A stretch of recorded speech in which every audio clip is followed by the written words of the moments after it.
안녕하세요, 구독자 여러분. 저는 이제 결혼 7년 차에 신혼을 살고 있는 30대 초반의 여자입니다. 지금 남편이라고 부르는 제 남자하고는 연애만 6년을 했고요. 중간에 몇 번 헤어졌던 시기들까지 포함을 하면 알고 지낸 지는 벌써 8년입니다. 이 정도면 제 20대의 시작을 거의 남편과 함께 보냈다고 해도 과언이 아닐 것 같아요. 오래도록 사귀었던 남자친구였고 사귀는 동안 싸우기도 자주 싸웠으나 사이가 무지하게 좋았었기 때문에 서로의 친구, 서로의 선후배, 그리고 서로의 형제 남매들도 잘 알고 지내왔어요. 저하고 남편에게는 남동생이 하나씩 있는데요.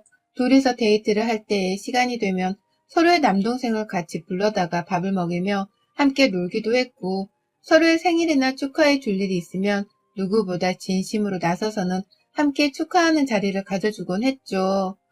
그중에 남편의 동생인 시동생은 결혼을 가장 일찍 했는데요. 그때 저와 제 가족들도 모두 하객으로 참석을 했었고요. 저와 제 남동생은 신랑 측의 신부로서의 자격도 있었는지라 직접 손발벗고 나서서는 시동생의 결혼식을 도왔습니다.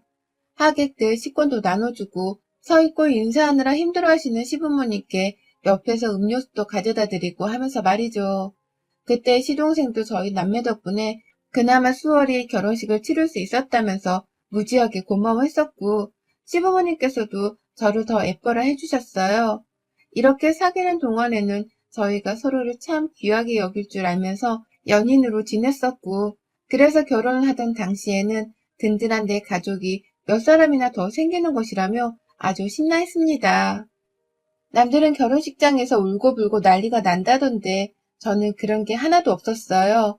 오히려 너무 신나고 또 오래도록 사귀어왔던 내 인생의 베프를 드디어 신랑으로 맞이한다는 생각에 그저 기뻤죠. 저희 부부가 참 신나하니까 양가 부모님께서도 그 당시엔 환하게 웃기만 하시며 저희를 진심으로 축하해 주셨습니다. 시어머니는 며느리가 언제 봐도 이렇게 밝아서 너무 좋네요. 우리 집에 딸이 생기는 것 같아 너무 기쁩니다. 라고 하면서 저희 엄마한테 제 칭찬을 아주 늘어져라 하기도 했답니다. 저는 옆에서 그 말을 들으며 어머님께도 정말 친딸처럼 잘해드릴 것을 다짐을 했어요. 그렇게 결혼을 하고 저희 부부는 신혼집을 남편이 살던 월세집에 차리게 되었습니다. 둘 다 열심히 산다고 살긴 했으나 집을 구매하기까진 조금 어려운 게 없잖아 있어서 일단은 남편이 살던 자취방에서 신혼을 시작하게 되었죠. 월세는 당연히 저랑 반반씩 나눠서 내기로 했고요. 그렇게 양가 부모님의 도움까지 받아가면서 신혼집을 차렸고요. 이제 정말 오랜 연인이랑 함께 부부로서 잘 살 일만 남았다고 생각을 하던 찰나 묘하게 뒷골이 땡기는 첫 난관이 찾아왔습니다. 제 결혼 생활의 난관 말입니다.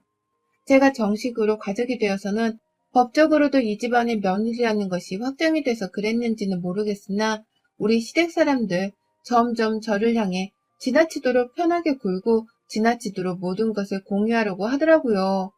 이를테면 결혼 전에는 참 저를 싹싹하고 밝은 여자애라며 예뻐해 주기만 하시고 또 칭찬도 남발을 해주시던 시어머니께서 저에게 해퍼 보이니까 그만 좀 웃고 다니라는 선전포고를 하신 겁니다.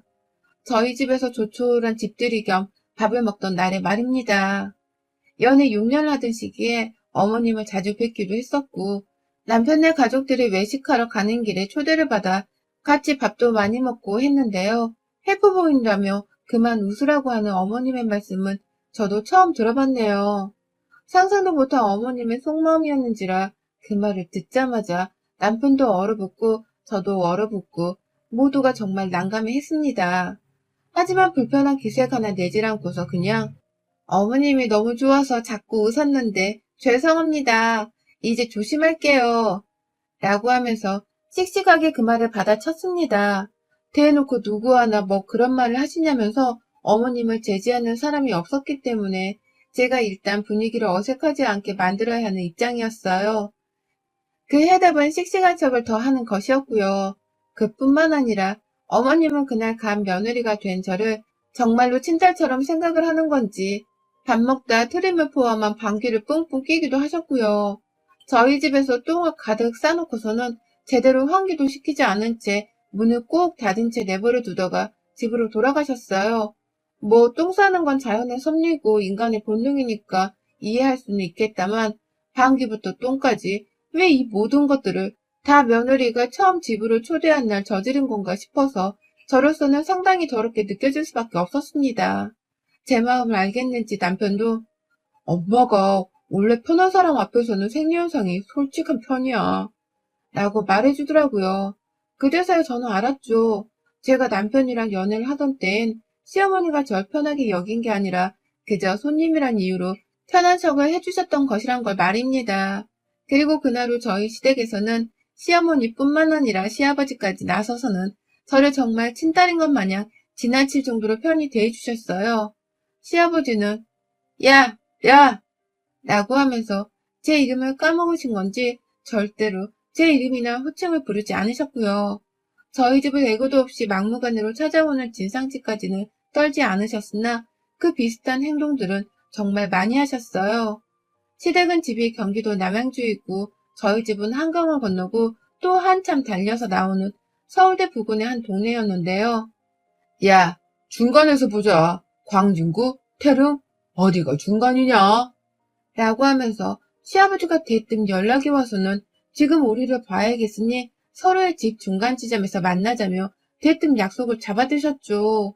저희는 광진구나 태릉을 잘 가보지도 않았고 완전히 저희에게는 낯선 남의 동네인데도 시아버지는 무조건 어딘가에서 빨리 만나자면서 약속을 강요하셨어요. 그 바람에 저희 부부는 시아버지를 뵙겠다며 낯선 동네를 찾아 나섰고 거기서 또 밥을 먹던 커피를 마시던 해야 하니까 남의 동네에 있는 맛집은 어디인지 그리고 어떻게 찾아가야 하는지 등에 대해서 급하게 알아내야 하곤 했답니다. 정말 개고생이 따로 없는 짓이었어요. 차라리 우리 집에 오신다고 하면 집에서 코로나 걱정이나 돈 쓸 걱정도 하지 않고 그냥 맛있는 밥에 후식까지 편하게 내어드릴 수 있을 텐데 저희 시부모님은 절대로 그렇게 하지를 않았어요. 늘 시아버지가 부르셔서 나가보면 시어머니도 옆에 한 세트 마냥 계셨거든요.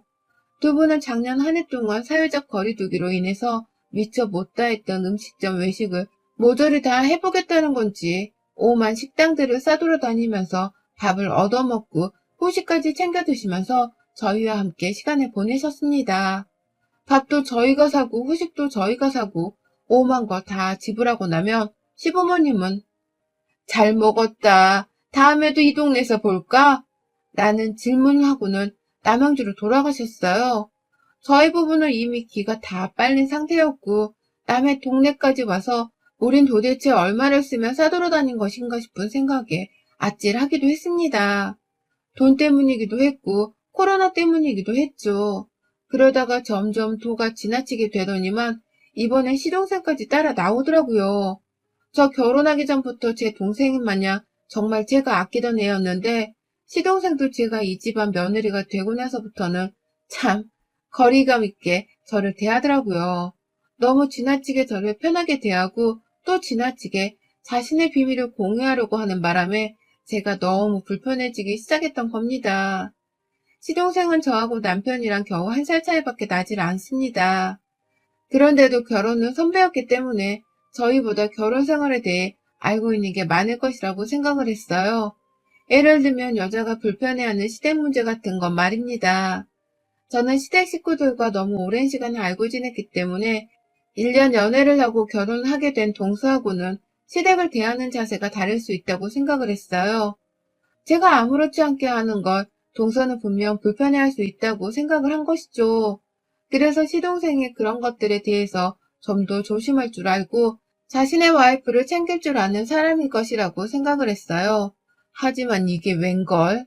시동생은 제 앞에서 행동을 너무 편하게 하는 시부모님을 제지할 생각도 하지 않고 또 밖으로 불러내서는 막 밥을 얻어 드실 때에도 언제부턴가 주말이면 그 자리에 혼자만 따라 나와서는 밥을 얻어먹고 후식까지 완벽하게 끝내곤 훌훌 가버리더라고요.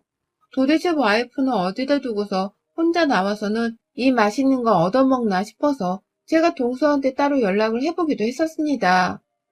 동서 왜 안 왔어? 동서도 같이 나왔으면 좋았을 텐데. 다음엔 내가 따로 불러서 동서만 맛있는 거 사줄게.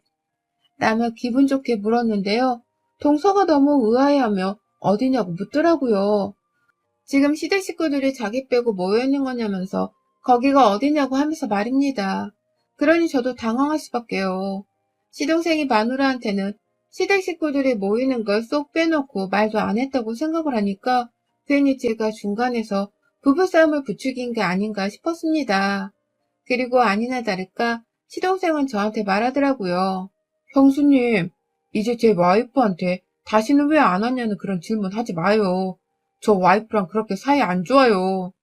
제가 뭐 별로 좋아하지도 않고. 라고 말이죠. 참 황당했어요. 어떻게 이혼도 안 하고 부부로 붙어 살고 있는 마누라한테 좋아하지도 않는다는 소리를 저한테 할 수 있는지 말입니다. 이건 저한테 너무 솔직하게 털어놓은 말이잖아요. 저는 동서로서 좋아하기도 했고 평소 안부 문자도 자주 보내면서 좋은 관계를 유지하고 있었는데 시동생이 갑자기 이런 고백을 하니 저로서는 당황스러울 수밖에 없었어요. 그리고 무엇보다 시동생이 이런 말을 꺼내던 그 순간에는 바로 옆에 시부모님도 계셨고 저희 남편도 있었습니다. 모두가 다 그 말을 듣고 있었는데도 아무런 제지를 하지 않았어요.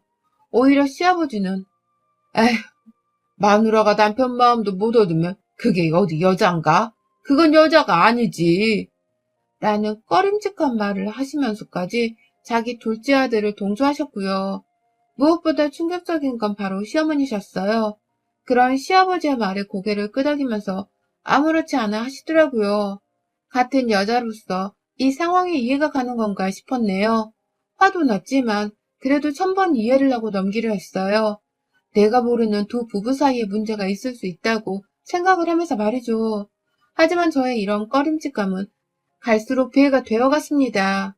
갈수록 대담하고 또 솔직하게 자신의 마음을 제게 털어놓던 시동생이 급기야 바람을 피우고 만 것입니다. 그날도 역시나 시부모님이 중간 지점에서 만나 밥을 먹자고 부른 주말이었습니다. 저희 부부는 또 이번에 어딜 싸돌아다니며 시부모님을 모셔야 하나 싶어서 미리 검색을 하고 예약을 하느라 아주 정신이 없었어요. 혹여나 주말이라며 시동생이 또 따라 나오진 않을까 해서 남편은 미리 시동생한테 전화도 하더라고요. 그렇게 저희는 동서를 빼놓고 또다시 우리끼리만 모이게 되었고요. 저는 새삼 불편한 이 자리가 너무 싫어서 잘 웃지도 못하다가 시동생이 핸드폰 전화를 받는다면서 잠시 밖을 나가는 겁니다. 그래서 저도 그냥 생각 없이 화장실을 다녀오겠다며 자리를 빠져나왔어요. 화장실 안에서 잠시 숨 좀 내쉬다가 다시 자리로 돌아가려 하는데 식당 유리창 너머로 시동생이 보였습니다. 저는 시동생이 전화통화를 하러 밖에 나간 줄 알았는데 글쎄 식당 밖에서 웬 여자를 만나고 있더라고요. 당연히 동서는 아니었고 웬 처음 보는 여자의 손을 잡고서는 저희 가족들이 앉아있는 방향을 계속 살펴보다가 급기야 둘이서 키스도 하고 볼도 부여잡고 아주 난리도 아닌 스킨십을 하더라고요. 분명히 다시 보고 또 봐도 시동생이었습니다. 저는 그 자리에서 바로 얼어버렸고 혹여나 시동생이 저를 볼까 싶어서 괜히 허리까지 숙인 채로 도망치듯 후다닥 자리로 돌아갔어요. 전 식당이 다 유리창으로 되어 있는데 다행히 코너마다 벽도 세워져 있고 밖에 나무도 심어져 있어서 자리에 앉아보니 시동생은 보이지 않더라고요. 아마 시동생도 그걸 잘 알고서는 사각지대 같은 곳에서 웬 여자와 스킨십을 하고 있었던 거겠죠. 한참이나 지난 후 시동생은 아무렇지 않게 자리로 돌아왔고요. 멀쩡하게 저희가 사주는 밥을 또 염치 없이 잘 받아만 먹고서는 자리에서 일어나더라고요. 먼저 가봐야 할 곳이 있다고 하면서 말이죠. 그렇게 시동생은 먼저 떠나고 시부모님은 또 잘 먹었단 말을 남기시곤 바로 남양주로 돌아가셨어요. 저는 남편이랑 집으로 돌아오는 길에 너무 기분이 묘하게 불쾌해서 아무 말을 할 수가 없었고 남편은 집에 도착을 하자마자 거실 소파에 앉혀놓고 제가 괜찮은지를 물었습니다. 남편한테 이 말을 해줘야 하는지 말아야 하는지 아니면 동서한테 내가 본 걸 바로 얘기를 해줘야 하는지 말아야 하는지에 대해서 혼자 엄청나게 고민을 하면서 집에 왔습니다. 그런데 남편이 괜찮냐고 물어보니까 남편한테 먼저 얘기를 하는 게 맞겠다 싶더라고요. 어쨌든 남편의 가족들이니까 남편이 나서서 해결을 하는 게 제가 나서는 것보다는 더 명분이 있어 보였으니까요. 그렇게 저는 남편에게 거의 술을 한 병 마신 듯이 다다닥 뱉어내며 말을 했어요. 시동생의 불륜을 목격했다는 사실뿐만 아니라 너네 가족들이 싹 다 결혼하고서 변한 것 같다는 하소연도 엄청 했네요. 다들 하나같이 나를 너무 편하게 생각하는 것 같고 예전처럼 나에게 예의를 갖춘 채로 잘해주시는 것도 아닌 것 같고 그 와중에 시동생은 언제부터 이렇게 얻어먹고 받기만 하는 염치 없는 애가 되었냐면서 얼마나 화를 냈는지요. 그도 모자라 동서를 안 좋아한단 말을 아무렇지 않게 뱉어내더니만 이젠 대놓고 시댁 식구들이 모이는 자리에서 불륜녀까지 끌고 와 만나냐며 행분의 도가니를 펼치냐고 아무리 이해를 하려 해도 내 상식으로는 이해가 가질 않는다며 동서도 시동생의 불륜을 알고 있냐면서 막 동서의 편을 들면서 따졌죠. 그러니 남편도 새삼 동생의 불륜에 충격을 먹은 건지 아무 말을 못하더라고요. 한참 생각을 하는 듯 말이 없더니만 자기가 다 해결을 할 테니 저한테는 아무것도 신경을 쓰지 말라고 했어요. 자기 집안일은 자기가 꼭 책임지고 해결하고 또 시동생의 분류는 반드시 뜯어 말리겠다고 약속까지 하면서 말이죠. 그렇게 저는 남편에게 털어놓은 채 모든 걸 남편에게 맡기고서 최대한 동서의 처지를 당장 신경 쓰지 않으려 했습니다. 분명 남편이 빨리 시동생의 불륜을 정리해줄 것이라고 믿었으니까요. 하지만 그로부터 정확히 한 달이 채 지나지 않았던 저번 주 예상치 못한 일이 발생하고야 말았습니다. 퇴근하고서 집에 와 있었는데 동서와 시어머니가 찾아오셨어요. 둘이서 만나서 우리 집까지 찾아올 일이 뭐가 있나 싶어서 순간 당황했다가 설마 동서가 시동생의 불륜을 알게 된 게 아닌가 싶었습니다. 그래서 저한테 자초지종을 묻거나 하소연을 하러 온 게 아닌가 싶어서 정말 후다닥 문을 열어줬어요. 그런데 가장 먼저 얼굴을 들이민 건 다름 아닌 시어머니셨습니다. 시어머니가 글쎄 내 인연? 이라는 무슨 여인천하의 전인화를 맞먹는 연년소리를 해대면서 집구석으로 쳐들어오시는 게 아니겠어요? 그러더니 왜 이러세요? 라고 묻는 저한테 대뜸 뺨을 갈기셨습니다. 이년아, 네 시동생이 바람을 피웠으면 당장 해결을 할 생각부터 해야지. 그걸 돕고 있냐? 이 천하의 더러운 년아. 왜 네가 불륜이라도 피워봐서 네 시동생을 이해라도 해주는 거야? 그게 아니고서는 어떻게 네 시동생 불륜을 도와? 네 동서 보기 나 부끄럽지도 않냐? 라고 하면서 사정없이 제 머리채를 휘어 갈기더니만 뒤에서 갑자기 뭐가 두두두두 하는 소리가 들리대요. 저는 막 시어머니께 긴 머리채를 잡힌 채로 정신이 없어서 이것 좀 놓고 얘기하세요. 제가 불륜을 돕다니 이게 무슨 말도 안 되는 소리예요. 자초지종 좀 얘기해 주시고 머리채를 잡든 말든 하세요. 어머님 제발. 라면서 제 머리를 놓아달라고 사정을 하는 상황이었어요. 뒤에서 들리던 그 두두두 하는 소리는 결국 저를 넘지 못할 강을 넘게 만들어버렸어요. 그건 바로 시어머니가 전기 콘센트에 꽂아서는 전원을 켜버린 바리깡에서 나는 소리였어요. 시어머니가 그걸 제 머리에다가 냅다 대고 제 머리카락을 싹 밀어버린 그 순간 사람이 극도의 공포에 도달하게 되면 어떤지를 새삼 알 수 있었습니다. 너무 몸이 경직되어서는 제대로 움직일 수도 없었고요. 그냥 그대로 머리가 깎이는 처음 몇 초간 정신이 나가 있다가 뒤늦게야 돌아왔어요. 악에 받쳐 소리를 치면서 시어머니를 저한테서 떼어놓았고 순간 거실 TV에 보이는 저를 보니 머리가 반쪽은 잘려선 싹 밀려있었고요. 당신 미쳤어? 당신 아들이 저지른 불륜은 왜 나한테 난리야? 동서, 네가 어떻게 나한테 이럴 수 있어? 내가 시동생 불륜 핀 거 보자마자 동서 돕겠다고 남편한테 털어놓고 해결하라 별 난리를 다 치며 동서 편을 들었는데 너 어떻게 나한테 이래? 라며 어찌나 울었는지 몰라요. 머리는 이미 잘렸고 억울하면 아무리 말해도 소용이 없고 그 와중에 동서는 시어머니 쪽에 서서는 저를 경멸하듯 쳐다보고 있으니 화가 나 미칠 수밖에요.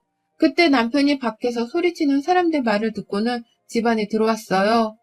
이게 뭐야? 라고 하면서 잘린 머리채와 저를 번갈아 보던 남편은 여전히 시어머니 손에 들려있던 바리깡을 보고는 엄마 미쳤어? 엄마가 이런 거야? 라고 하면서 그걸 뺏어다가 베란다 창문으로 던져버렸습니다. 졸지에 저희 집 베란다 유리창에 금이 가버렸고 남편의 화는 제 잘린 머리카락 때문에 더욱 극대화가 되었어요. 그런데 그 후 남편이 뱉어낸 말 한마디 때문에 저뿐만 아니라 동서까지 온 식구들이 다 기겁을 하고야 말았습니다. 시어머니가 내가 뭘 어쨌다고? 너 생사람 잡지 마! 라면서 하는 말에 남편이 아무리 그래도 그렇지. 엄마가 걔 불륜을 알면서도 덮어준 걸 내 와이프한테 뒤집어 씌우려고 하면 어떡해. 내가 걔 바람핀다고 분명히 먼저 말했잖아. 와이프가 다 받고 재수씨 걱정으로 힘들어하니까 빨리 불륜을 정리하게 하라고. 내가 분명히 말했잖아. 근데도 그걸 감싸주겠다고 못 들은 척한 건 엄마면서 왜 죄 없는 내 와이프 머리는 밀어버려서 이 난리를 피워. 라면서 시어머니의 몸을 흔들어대며 이게 무슨 짓이냐며 아주 발악을 했어요. 당장 내 와이프 머리카락을 돌려놓으라고 하면서 말이죠. 남편이 바리깡으로 엄마 머리도 밀어놔야 사과를 할 거냐면서 던진 바리깡을 주우겠다고 욕짓거리를 해가면서 달려가니 그제서야 어머님은 아이고 그만해라 그만해라 라고 하면서 말리시더라고요. 그리고 그때 저는 동수와 눈이 마주쳤는데요. 한참을 영문을 모르겠다는 듯이 서 있다가 머리가 잘린 저를 보고서는 형님, 저 어떡해요? 제가 실수한 것 같아요. 라고 하면서 주저앉아 통곡을 하더라고요. 그리고 동서가 뱉어낸 말에 저도 이 모든 어이없고도 수치스러운 상황의 전말에 대해서 알 수 있었습니다. 저는 분명히 한 달 전쯤 시동생의 불륜을 처음 목격했고 그걸 하루빨리 바로 잡으라면서 남편에게 말을 했었잖아요. 그때 저희 남편은 실제로 시동생과 시부모님께 불륜에 대해 제가 알고 있으니 빨리 정리를 하라는 말을 실제로 건네기도 했었고요. 다만 제가 그 자리에 직접 참석을 하지 않았었는데 이제 보니 그날 시부모님은 모두 시동생의 불륜을 감싸려고만 했더라고요. 제가 본 걸 오히려 모른 척 하라는 식으로 남편에게 혼을 내는 바람에 남편도 더 이상의 방법을 찾지 못했고요.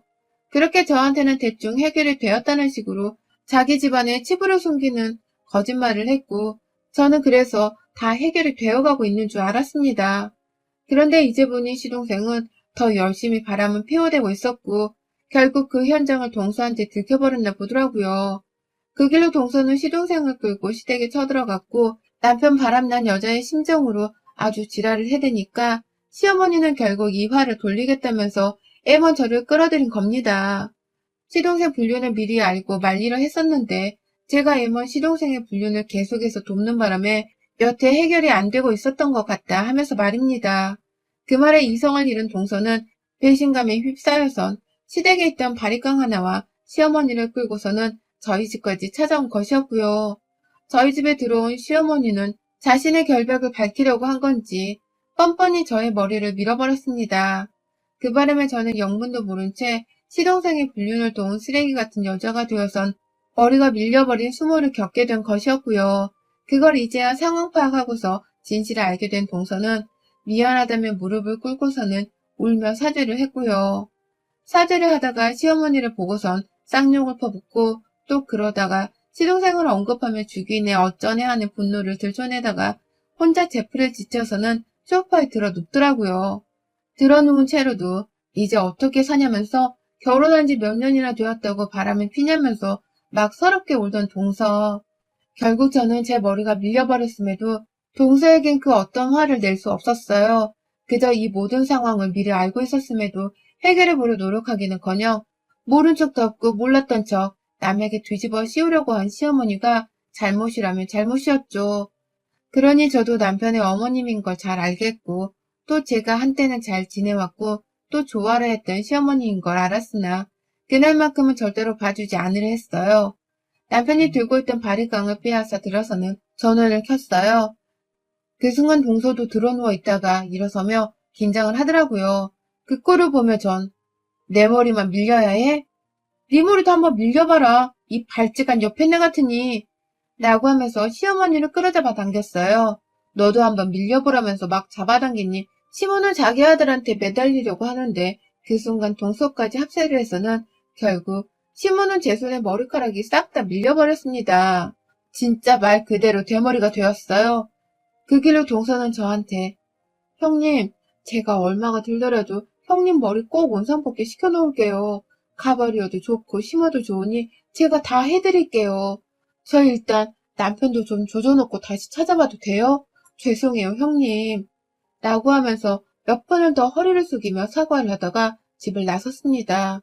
그 후 들리는 말에 따르면 도련님뿐만 아니라 도련님과 불륜을 피우던 여자까지도 싹 다 동서한테 고소를 당했다 하더라고요. 도련님은 동서한테 얻어맞다가 눈을 다친 건지 뭘 어쩐 건지 상의를 입혔다며 동서를 같이 고소하기도 했는데 저희 남편한테 정신 차리라며 뒤지게 얻어 터지고 나서야 그 고소를 취하했습니다. 저는 뭐 두 번 다시는 예전 같지도 않은 도련님을 보고 싶지 않다면서 시댁 일에 완전히 신경을 껐고요. 또 보고 싶지 않은 건 시부모님도 마찬가지였기 때문에 일절 전화번호도 바꾸고 잠수를 타버렸어요. 시모는 머리 깎인 후 겁에 질린 건지 아니면 집에서 쫓겨난 도련님 뒷바라지를 하느라 정신이 없는 건지 연락도 없고 시아버지는 며느리한테 똑같이 머리가 깎일까봐 겁이 나는 건지 너 괜찮냐? 라고 안부를 묻는 문자를 보내왔더라고요. 그 속내가 뻔히 보여서 저는 시아버지께 답장했어요. 아버님도 그 꼴나기 싫으시면 평소에 아들 관리 잘 하세요. 바람 피운 거 숨긴 어머님 아버님이 끝까지 멀쩡하실 줄 알았나 봐요. 라고 말이죠. 저는 현재 가발을 쓰고 다니고 있습니다. 머리 깎인 바로 그 며칠간은 회사 출근도 못했고요. 다행히 동서가 약속을 지켜서는 바로 가발을 몇 개나 구매해준 덕분에 불편하고 쪽팔린 걸 감수한 채 출근할 수 있게 되었네요. 이게 얼마나 오래 써야 할지, 그리고 언제쯤 내 머리카락이 다 자라는 꼴을 볼 수 있을지는 모르겠지만 지난 한 주의 일만 생각을 하면 지금도 전 오싹합니다. 제 머리카락이 잘린 건 둘째치고 내가 시어머니 머리를 삭발시켰다는 그 사실이 믿기지 않아서 말이죠. 나한테 그런 엄청난 복수심과 깡이 있었나 싶어서 스스로에게도 놀랐고요. 그와 동시에 이젠 정말로 돌이킬 수 없는 강을 걷는 듯이 저와 사이가 멀어진 시댁 식구들을 저는 더욱 멀리하면서 거리를 두고 살까 해요. 저까지 남편이랑 이혼을 할 수는 없으니 제가 이제라도 질 나쁜 시댁 식구들의 본색을 알게 된 이상 거리를 두고 사는 수밖에요. 한번 삭발을 시켜봤으니 두 번 못할 것도 없답니다. 또 나중에 저한테 뭘 덤탱이 씌우려 하거나 골치 아프게 하는 일이 있으면 그땐 진짜 바리깡이고 가이고 바리바리 싸들어 반격하고 말 거예요. 여러분의 생각은 댓글로 남겨주세요. 오늘도 시청해주셔서 정말 감사합니다.